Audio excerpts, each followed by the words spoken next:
बेटा कह रहा लोग तो मानते इस बात को, भ्रष्टाचार क्यों बढ़ गया पिछले 5 साल के अंदर, 55% लोग कह रहे हैं, और नौकरी क्यों घट गई, ये 62% लोग कह रहे हैं। इसका जवाब आप नहीं देंगे। मेरे पास डेटा है, इस डेटा को अगर आप इग्नोर कर देना चाहें तो करिए इग्नोर। दावा ये कर रहे हैं कि निवेश से नौकरी करेंगे, निवेश ही नहीं इस देश के अंदर आ रहा तो नौकरी कहां से मिलेगी। देखिए, मुझे लगता है कि जमीन आसमान का अंतर है हमारी सोच और उनकी सोच में। हमने कोई तो बना रहा है कि आसमान से भूत पिशाच आके बना रहे हैं। 2018 के पहले डेटा आया था, भारत सरकार ने छुपाने की कोशिश की, कभी एक्नॉलेज नहीं किया कि 45 साल की सबसे ज्यादा बेरोजगारी है। कि आप नारेबाजी ज्यादा है, make in India, make in India, make in India, make in India, startup India, startup India, startup India. हकीकत में मैन्युफैक्चरिंग आपका बैठा जा रहा है। एक चीज बताइए, इसका निर्माण कम हो गया, सड़क का निर्माण कम हुआ कि पुल का निर्माण कम हुआ कि रेलगाड़ी का निर्माण कम हुआ कि ऑटोमोबाइल का निर्माण कम हुआ कि किसी भी हर चीज का निर्माण बढ़ा। दोस्तों नमस्कार, स्वागत है आप सभी का। आप देख रहे हैं एसके डिबेट। बीजेपी ने अपना घोषणा पत्र जारी कर दिया है। बीजेपी ने इसे संकल्प पत्र का नाम दिया है। बीजेपी ने संकल्प पत्र जारी करने के लिए अंबेडकर जयंती का दिन चुना।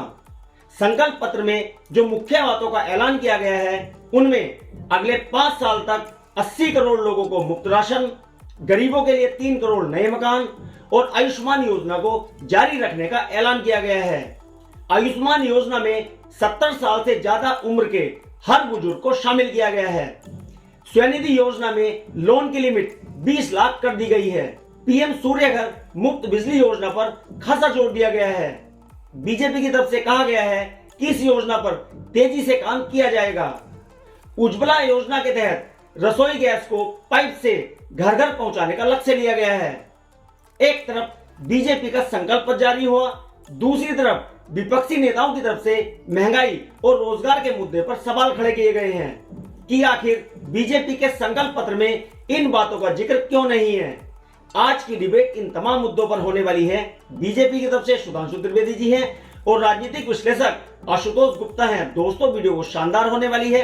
आपसे अनुरोध है वीडियो को अंत तक जरूर देखें। वीडियो पसंद आए तो लाइक करें, शेयर करें, कमेंट करें और मेरे चैनल को सब्सक्राइब करें। चलो दोस्तों मेन डिबेट स्टार्ट करते हैं। चलिए शुरू करते हैं। खाली डेटा, सिर्फ डेटा कोट कर रहा हूं, सीएसडीएस का डेटा है। नौकरी मिलने की उपलब्धता कितनी है? 62% लोग कह रहे हैं कि नौकरी मिलना मुश्किल हो गया है। महंगाई बढ़ी है पिछले 5 सालों में, 71, 10 में से 7 आदमी कह रहा है कि महंगाई बढ़ी है। भ्रष्टाचार, और भ्रष्टाचार के लिए जब बात करें कितने 55% लोग कह रहे हैं। और कौन जिम्मेदार है नौकरी घटने के लिए? कौन जिम्मेदार है? केंद्र सरकार जिम्मेदार है। राज्य सरकार को कम, केंद्र सरकार को ज्यादा जिम्मेदार ठहराया जा रहा है। भारतीय जनता पार्टी तो कहती रहा 2047 से लेकर 2014 तक जो है भारत में कोई विकास हुआ ही नहीं, और भारत आजाद दरअसल 2014 में हुआ। जब आप इस बात को मान के चलते तो लोग तो आपसे उम्मीद करेंगे ना। तो महंगाई क्यों बढ़ गई पिछले 5 साल में? डेटा कह रहा लोग क्यों मानते इस बात को। भ्रष्टाचार क्यों बढ़ गया पिछले 5 साल के अंदर? 55% लोग कह रहे हैं। और नौकरी क्यों घट गई, ये 62% लोग कह रहे हैं। इसका जवाब आप नहीं देंगे। मेरे पास डेटा है, 22 से 24 साल की उम्र के बीच में जो अनएम्प्लॉयमेंट रेट है 44.49% अक्टूबर टू दिसंबर। ये 2023 का डेटा मैं दे रहा हूं आपको, लेटेस्ट डेटा है।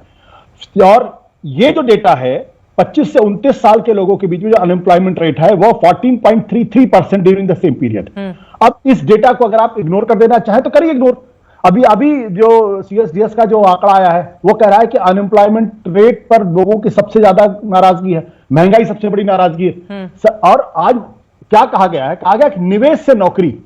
अब देखिए, निवेश से नौकरी के बारे में जब बातचीत करते हैं तो भारत में जो एफडीआई है, फॉरेन डायरेक्ट इन्वेस्टमेंट, 31% का ड्रॉप आया है। 31% का ड्रॉप जो रिकॉर्ड है अपने आप में।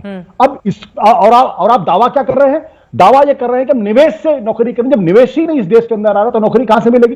तीसरी बात, जो नौकरी देने का जो सबसे बड़ा साधन होता है वो मैन्युफैक्चरिंग सेक्टर होता है। भारत में जीडीपी ग्रोथ की जो मैं बात करता हूं वो अगर आप इसकी तुलना कर ले, तुलना आप किससे करेंगे? 2010 में जो जीडीपी में जो मैन्युफैक्चरिंग सेक्टर का जो कंट्रीब्यूशन था वो 17% था। 2011 में 16% था, 2012 में 16% था। आज की तारीख में 2022 में इसका कंट्रीब्यूशन घट के कितने हो गया? 13% हो गया। ठीक है, आपका मैन्युफैक्चरिंग सेक्टर आगे बढ़ी नहीं तो नौकरी देंगे का? रोजगार कैसे उपलब्ध कराएंगे, इसका क्या खाका है बीजेपी के पास? देखिए, मुझे लगता है कि जमीन आसमान का अंतर है हमारी सोच और उनकी सोच में। हमने 10 साल के परफॉर्मेंस और 25 साल के विजन को सामने रखा है और इसलिए मोदी की गारंटी कहा है।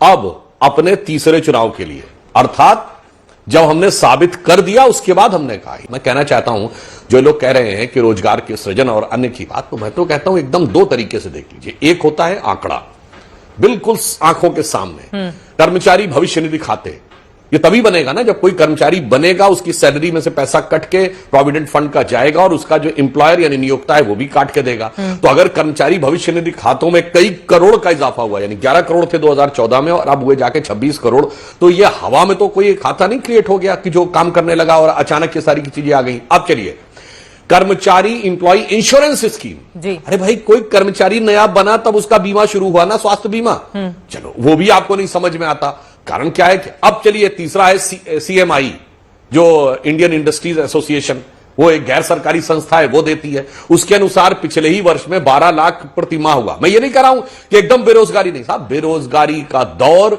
इनके दौर से बहुत बेहतर स्थिति में। आज बेरोजगारी का औसत 3.1% है, जो 5 साल में। अच्छा चलिए, इसके बाद कोई कहे आंकड़े में ऐसा नहीं वैसा, तो मैं पूछना चाहता हूं, ये 74 एयरपोर्ट एक्स्ट्रा बन गए, 37 किलोमीटर पर डे सड़क बन रही है, 12 किलोमीटर पर डे का इलेक्ट्रिफिकेशन हो रहा है, रेलवे का 4 करोड़ मकान बन गए।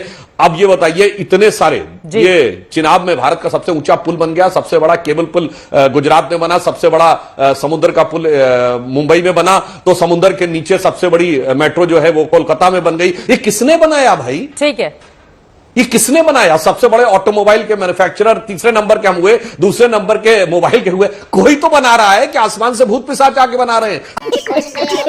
देखिए, जो आशुतोष जी ने बात कही, यहीं पे मैं बताना चाहता हूं, ये वेस्टर्न थॉट प्रोसेस से सोचने वर्तमान से, इनके ही वाक्य को इन्होंने कहा 22 से 24% के बीच में बेरोजगारी की दर 44% है और 25 से 29 के बीच में 14%। ये एकदम से इतना बड़ा अंतर कैसे आ जाता है?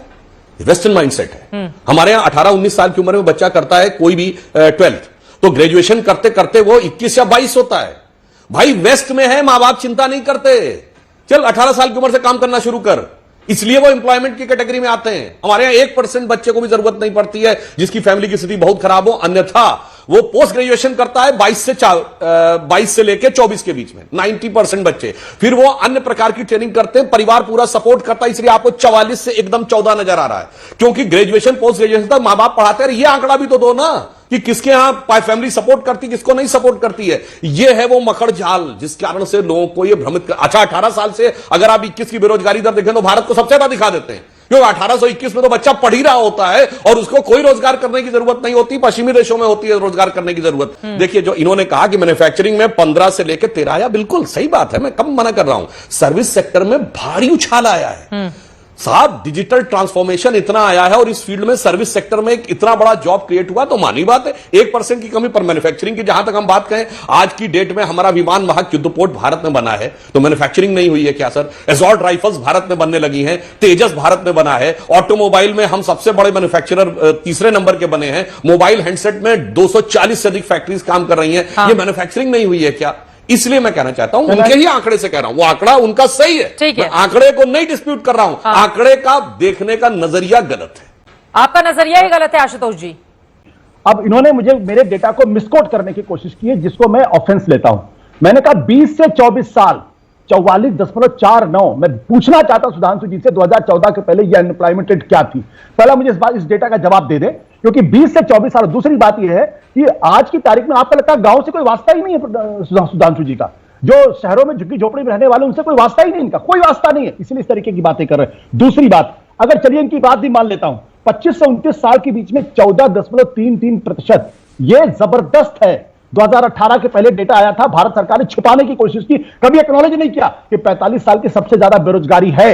और तीसरी बात, जब मैंने कहा कि दुनिया में आप मेक इन इंडिया की बात करते हैं, स्टार्टअप इंडिया की बात करते हैं, क्यों आपका मैन्युफैक्चरिंग सेक्टर नीचे लगातार बैठता जा रहा? ठीक है, मनमोहन सिंह के जमाने में 17% था, आज 13% क्यों हो गया? क्योंकि आप नारेबाजी ज्यादा है, make in India, make in India, make in India, make in India, startup India, startup India, startup India. हकीकत है कि मैन्युफैक्चरिंग आपका बैठा जा रहा है, और आप इसलिए बैठा जा रहा है, तो डिमोनेटाइजेशन की वजह से बैठा, जिस तरीके से आपने जीएसटी इंप्लीमेंट किया उसकी वजह से बैठा। तो मैन्युफैक्चरिंग सेक्टर बढ़ाइए, तब जॉब आएगी। कैसे कैसे लोग रहते हैं यार यहाँ पर। मैं पुनः आपने जो बात कहने का प्रयास किया, पहली बात तो मैं 2 बातें बिल्कुल डाटा पे कह दूं। बेरोजगारी का डाटा देता कौन है? क्या ऑथेंटिसिटी होती बताइए? पिछले 40 साल में कहां पे बेरोजगारी का डाटा है ऑफिशियली? पहली बात। दूसरी बात मैं ये कहना चाहता हूं, एक चीज बताइए जिसका प्रोडक्शन भारत में कम हो गया मनमोहन सिंह से अब तक। एक चीज बताइए जिसका निर्माण कम हो गया हो। सड़क का निर्माण कम हुआ कि पुल का निर्माण कम हुआ कि रेलगाड़ी का निर्माण कम हुआ कि ऑटोमोबाइल का निर्माण कम हुआ कि किसी भी, हर चीज का निर्माण बढ़ा और मैन्युफैक्चरिंग कम हो गई। इसीलिए मैं कहता हूं कि ये जो चित्र विचित्र प्रकार के डाटा, और मैं बता दूं, अभी हैप्पीनेस इंडेक्स में कहेंगे भारत कम है, हंगर इंडेक्स में भारत कम है, फिर आप ये कहेंगे कि साहब प्रेस फ्रीडम इंडेक्स में कम है। ये सब जो डाटा है, इसीलिए मैंने कहा डाटा को देखना हो तो डाटा को देखिए, और आंखों से देखना हो तो आंखों से देख लीजिए। क्या बढ़िया था गुरु।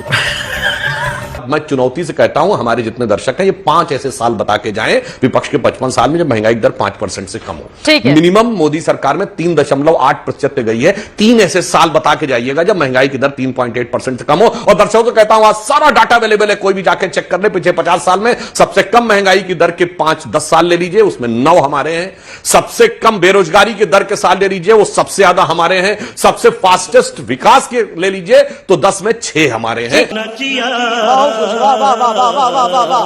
मजा आया।